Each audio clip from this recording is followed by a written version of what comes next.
He's been in business for over 35 years. He's been helping real estate investors for over 15 years. So trust me, he has a lot to say. So we're going to have fun, but we're going to get educated as well. And so I am so excited to introduce you all to Mr. Steve Sapato. And I should have asked you about your last name. How did I do, sir?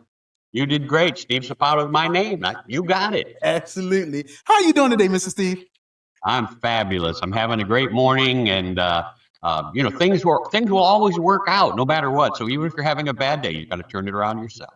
You know, that is so true, and I hope people hear those words and really believe that, because I am with you. I strongly believe that this life cycle, it goes in cycle. There are ups, there are downs. There are moments that grow us, and there are moments that we have to sit and to really experience how to overcome and how to be able to look back and say, "Whoa, I learned a lot from that situation." And so I'm with you. I totally believe everything is always going to work out. I know some people, I know you have glass half empty, glass half full. Everybody's perception is not the same, but me and Mr. Steve really believe that. So yeah.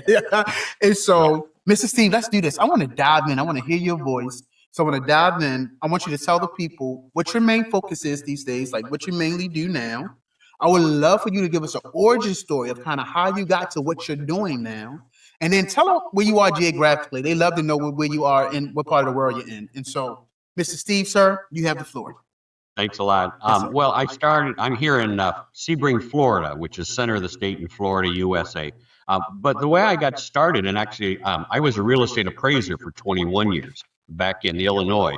And I would watch how people did their business. I would learn. But here's one of the things that I learned in that time, and I didn't learn it till after I got out of the business. And that was after working for 21 years as a real estate appraiser, talking to all of these realtors, I did not have one realtor ever in 21 years who approached me to say, "You should be buying real estate." Now, looking back, you go, why wouldn't they ask one of the real estate appraisers, how many properties do you own, or what are you doing, or how? No, you see, one of the challenges, and of course, as I grew in my ability to not only speak, but in my ability in sales, learned that so many realtors take the training they get at their office and think that's enough. And it's absolutely not. You have to have so many more skills. You have to have communication skills. You have to have questioning and listening skills. You have to be able to close skills. You have to be able to, there's so much more to it. And I've had people say, I had one lady a few years ago, again, about probably 10 now, but we were in a networking group, and I asked her, because she was new, I said, "How many houses have you sold this year?" And this was September, and she said, "Well, I've sold 6. I went, "6? You aren't going to make a living selling 6, right?" So I said, "Really, is that how many you wanted to sell?" She said, "Well, I'd love to sell a lot more than that, but it just isn't happening." And I made the approach to her, "Well, you probably need a coach." And she said, "Well, I have an in-house coach." Now, she'd been selling for 2 years.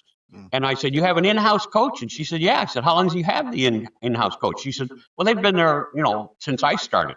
I said, "Well, if you have an inside coach who is supposed to be helping you grow your business, and you're still only selling 6 houses a year, maybe you should look outward and see if someone else can really, help you double or triple your sales next year." And she was like, "Oh, I think they're going to do a good job for me."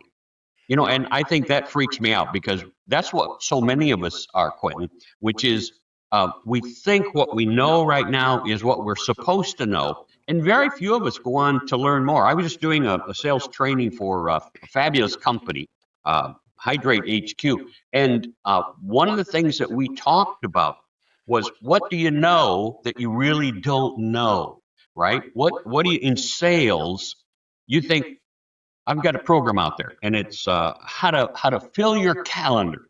So I don't care what you do. It's called 3 Minutes to Yes. I don't care what you do. If you are not filling your calendar, you should find a way to fill that calendar. And so many times it's like, well, I'm going to do cold calls. Well, I'm going to do this call. I'm going to put that out. I'm going to send so many emails. But the real answer is never tell people what you do. And people look at me like, what? I go, if I tell you, if I'm an Aflac salesman, and I say, well, I sell Aflac, do you want to talk to me anymore? No, right? Because the only Aflac people I've met are just as soon as you say, hey, no, they're like, I want to sell you, Aflac insurance. I'm like, I don't want it. Yeah. But If I tell you I'm a insurance, you already know what I do. If I tell you I'm an accountant, you already believe you know what I do and how I do. So if as soon as I tell you what I do, you kind of lose interest in what I do because you think you know, and that's every job you've got. Mm. Every job you've got says, "Hey, I know what those people do." So what you don't want to do is you never want to tell people what you do, and people go, "Well, I want people to know what I do." I go, "No, Mm. you don't want people to know what you do until you know if you can be of service or help them Mm. in their problems or challenges." Mm. If I walk up to you and say, "Hey, I can help you with your, I'm selling burial plots, Q. I'm going to go out there and I'm going to say, hey, you ought to get your burial plot right now, Q." And Q's like, "That's stupid, right? I'm young. I'm not ready to die."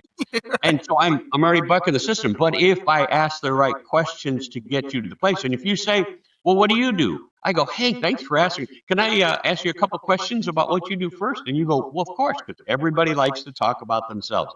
And I never have to tell you what I do until I find out if what I do can be of service to you. And then I close the system and make the appointment. And that's what so many people don't understand, that if I'm a realtor, great, I don't want to know anything more. I'm not going to buy or sell my house that I know of in the next 5 to 10 years. Yeah.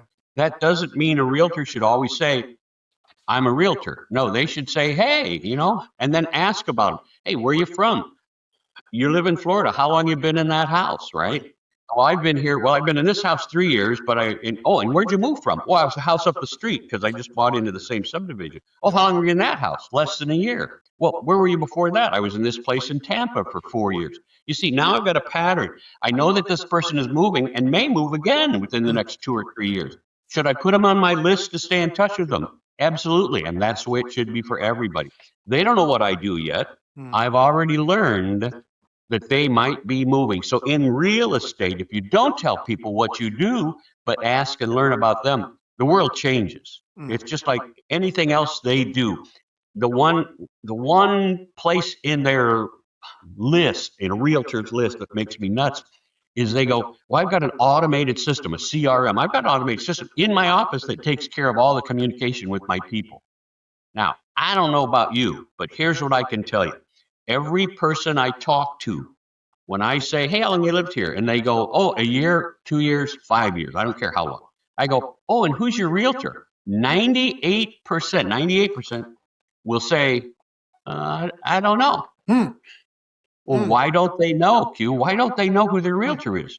Mm. Because the realtor left it up to the CRM system. The CRM system sends out a mass mailing. It says at the top, Bob's Real Estate. And I go, "I don't care about Bob's Real Estate." And before I even open it, I throw it away. Mm. What the realtors do, and I don't know how many houses you're selling, but if you're the typical realtor, you're selling between 20 and 24 houses a year. Yeah. So if you're closing 24 houses a year, how long would it take you to drop them a personal message, a personal email, and drive to their house and give them a personal gift Wow. every 3 to 6 months? Now, if you made, what do they make? 6% still, we'll say, on a $200,000 house. You made $12,000. I know you deduct back out of that. You might have made six. You might have made 4,500. Yeah. But if out of that 4,500, you just save $500 to give them a gift over the next 2 to 4 years, every 6 months, you walk up to their door and you say, "Hey, I know we haven't spoken in 6 months, but you remember me? I'm your realtor." Mm. People are going to go, "You don't have to tell them that." And go, "Yes, you do."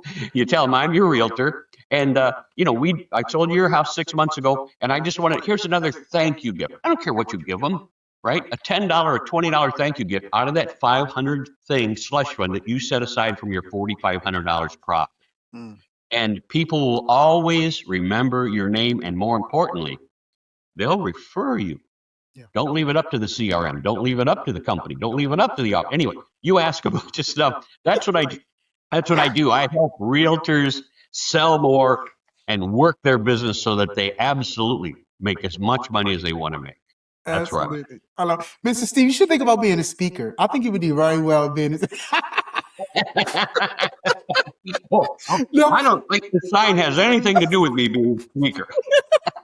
no, I'm gonna tell you what's brilliant about what you said. And people who's been following me, they know I've mentioned this before about communication. Communication has a 55-38-7 rule. And 55% of communication is your body language. 38% of communication is your tone. 7% of communication is actually the words you said. Yes. And so I love, because in the world of CRMs, in the world of AI, it's hard to get that body language part of communication coming through. And even if they get the tone in the CRM, the tone could be totally off. Like your tone, it doesn't reflect naturally the tone of the vocal octaves that coming out of my mouth. It's all tones that you are interpreting that's being read. And then the 7% is actually only the words that you say. So what you're talking about is a interaction with the customer. That way that they can really read the communication that you're giving them. And even that 7% of the words that you say, there's a saying, you probably heard it before, people may not remember what you said, but they remember how you made them feel. So it's like everything that you just said is kind of covering the bases. And I know this will help people in sales, but this would just help people within relationship. And like you said, if you build a healthy relationship, they're going to refer you. And here's the thing, if you get them, you can get somebody else, but then you also probably can get their children, and then you get their children's children. And it's like this ecosystem of just relationship, community, culture that you're building. So this is, yes, it's going to help you in sales, but it will also help your culture. The culture of your business will look different. And that's why I'm so glad you brought those points out. And these are the out of the box things that people kind of think about, because this is just not about just business. This is about lifestyle. This is about, I tell people, any sustainable business, at the foundation of it is servitude, when you're really serving the people that you're interacting with. And so I love everything you said, Mr. Steve. I really do. Yeah, really. And I think that's what so many, we talked about, Q and I talked before we got on, but we talked about how we both have podcasts, and it's how it's difficult sometimes to have people on podcasts because they want to be interviewed, right? Go to the late night talk show, and I ask a question, they give an answer. No, what you want to have is a conversation, and that's what you want with every client, every customer you have is a conversation. Yeah. That's how you get that relationship. The one thing that solidifies all of your jobs is a relationship. Yeah. And that's what like I said, I was just out teaching a workshop the other day to a bunch of salespeople. And that's what we talked about, is you have to establish, you can't just walk in and cold call an office. They're going to go, hey, thanks, and go away. You establish a relationship in some way, shape, or form, which is going to help you make a connection. I don't care if you stop in one time, but I'm supposed to go to this office tomorrow and make my pitch. That's on my list for tomorrow. So today, if I get the chance, I should go in and scope out the office, and just see, I'll use Hydrate HQ as an example. If I'm there to sell a water system to the office, then if I walk in and they go, can I help you? I said, well, I'm not really sure, but hey, by the way, do you have a drinking fountain, or do you have, can I get some water? Yeah. And if they go, oh, well, the drinking fountain's over there. Okay. Or if they go, no, we only have bottled water and it's really for our client. Okay. So you've got all this stuff that you get information on. Yeah. So before you walk back in tomorrow, you've got a good idea of what they're doing. And that's the relationship you create. Because you can say, you know what, I stopped in yesterday because I was down the hall and I found this. So I thought I'd stop back in and see if I could be of service. Yeah. And that opens the door for you to be able to have a conversation and create a relationship with that customer. Now, however you want to do it is up to you, but that's the name of the game, is creating relationship. Especially, you said something that was really interesting. I've been doing some AI stuff, and I just finished one, and I put it out there. I think it's out on LinkedIn right at the moment, so I put it in about 10 minutes ago. But it's me, right? Yeah. With an AI voice, obviously, and I haven't learned how to make my voice AI, but we almost always can tell AI because the patterns of speech are off. Yes, sir. Right? Yes, sir. It's just too cut and dried, or it's too this. So when you say, we want to create a conversation with somebody so we have that relationship, it's one thing. I got Hanu, the talking dog. She's right down on my feet right now. Yeah. But she talks about business. Say Hanu, the talking dog, in businesses on YouTube. If you look up HANU Hanu, you'll see my one video so far, and I'll be putting out 2 or 3 more about Hanu teaching people how to be better at this, right? Mm-hmm. But if you got a dog talking dog, they don't care if the dog matches the lips. Yeah. But if it's a person, and their cadence is off, it changes the world. So AI still has a long way to go, but always be aware that you create the relationship and always work on video if you can do it to help your customers find out more about you. So many nuggets. This is so good. I appreciate you so much. Now, I want to ask you a question that I ask a lot of my, people that come on. And so, as you was talking, opening this up, I was writing a lot of things down from Sebring, Florida. You was an appraiser for 21 years. No one asked you how many houses you own. And so that got your mind thinking like, yeah, maybe your coaching is a little off. And you talk to somebody and they was like, well, I got in-house coaching, I'm okay. And so this taught you that there was a space where you was needed, right? So I want to ask you this because 21 years in an appraiser, you switched over, be like, hey, listen, I feel like I can coach people, help people. I often say, Mr. Steve, destiny has no wasted moments, right? Meaning no matter what you go through in life, these moments build the person that we see now. But it's these little moments that you've been just borrowing from all your life that kind of makes you the person who you are now. So, Mr. Steve, I would love to know throughout your journey, throughout just like your realization of how you can help people, what have these moments taught you about yourself? Has it taught you discipline? Has it taught you humility? Like, what has these moments within your journey taught you about you, Mr. Steve?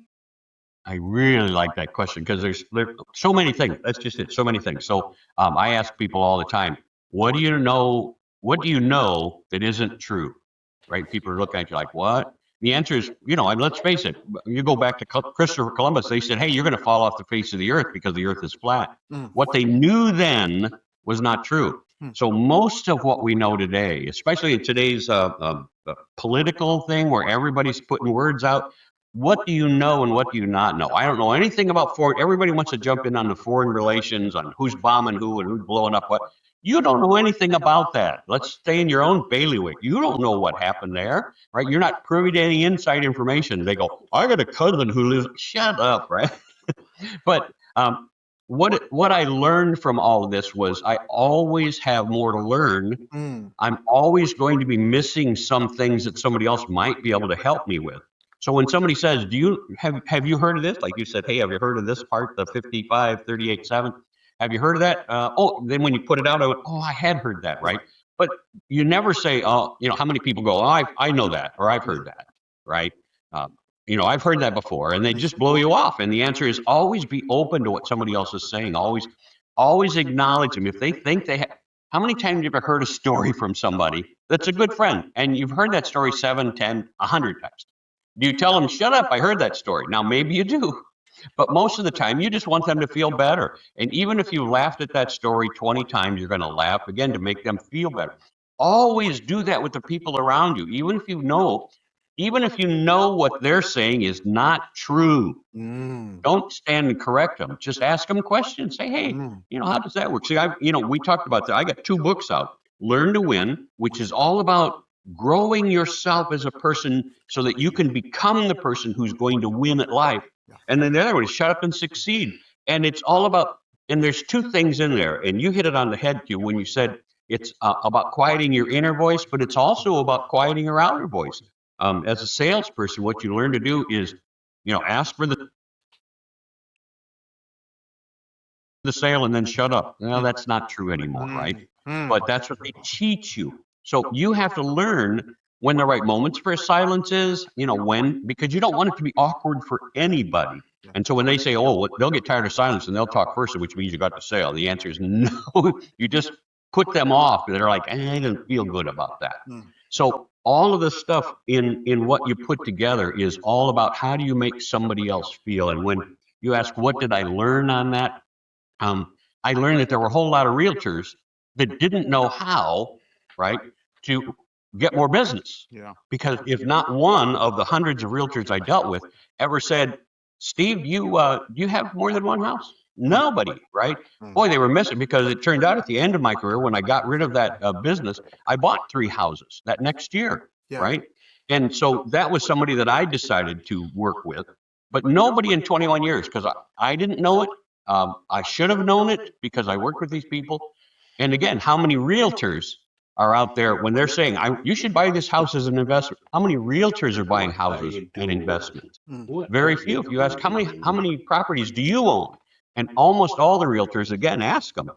They'll say, oh, one. They might say two, but none of them are going to say, oh, I got 20 houses or I got 20 apartment buildings, because they're out there selling it, but they're not living it. And that's a big difference in how you see things and how you grow. So that's what I've learned.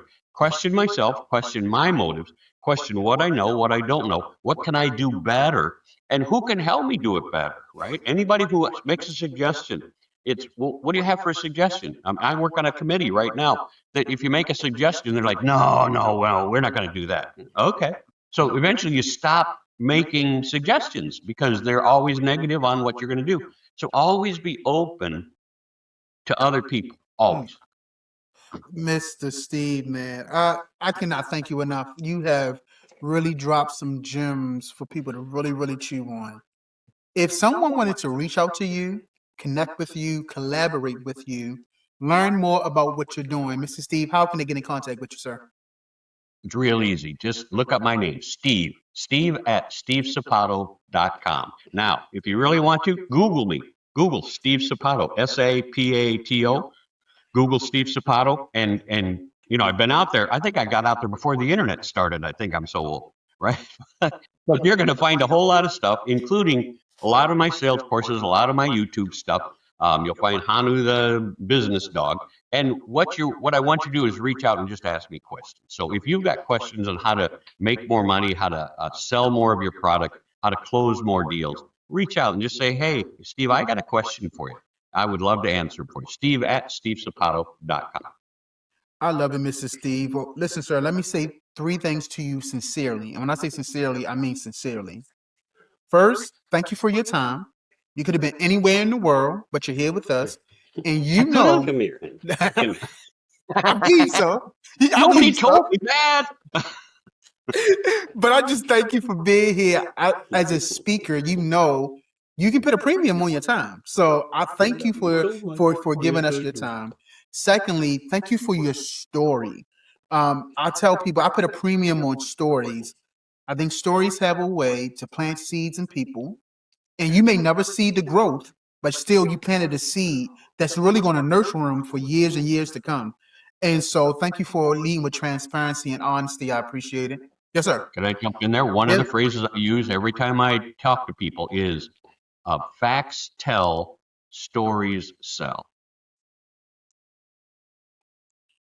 So quit telling me stuff. Start telling me a story about it. I'll jump in there while you're writing. And one of the ways when people say, you know, when you meet and you're going to network, and I want to find out what they do so I can see if what I do can be marketed to them, right? People, like, I'll say, what do you do? And then they turn around and say, well, what do you do? And you have two ways to answer that. First of all, I always say, gee, thanks for asking. Hardly anybody asks about me. Can I ask you a question first? And they always go, yep. And then you start the process over with what they can tell you about them. Yeah. So and that always, for me, it's always works. Well, some people say, well, what if it doesn't? What if it doesn't? What do you tell people? I go, if you are put back into a corner and you have to tell people what you do, just simply ask them this. You go, you know, that's fairly complicated. Would it help if I told you a story about what I do so you could understand it better? And people always say, yes. Yes. Right. And then you can tell one of the stories about how you succeeded with somebody who might be somebody similar to them. So it's good to find out more about them before you tell that. But anyway, so I hope that helps. So listen, I thank you because you proved my point about stories, and so I'm glad people hear it from me. I'm glad they heard it from you. Is that stories are so powerful, and that's why I put premium on it. And so, last thing I want to say to you is thank you for your mindset. Thank you for the way you think and bringing that mindset to this platform. You have really given us great value. I appreciate you, Mr. Steve, for coming through today. Been my pleasure. I really appreciate you having me on, Quentin. That's been great. Absolutely. Well, listen, y'all heard Mr. Steve. Look in his show notes. Check out his books, Learn to Win, Shut Up and Succeed. Get on his website. Listen, check him out. But definitely make sure you are subscribed here, because I keep telling you, we're going to bring up amazing people just like Mr. Steve. So, sir, you got it. You see him. He's telling you. I appreciate you, Mr. Steve. Thank you so much. And listen, everyone else, listen, intentionally Have a fantastic day. It's in your control. I promise you it's in your control. It may sound wonky, but it's in your control to intentionally have a fantastic day, to let nothing derail your day.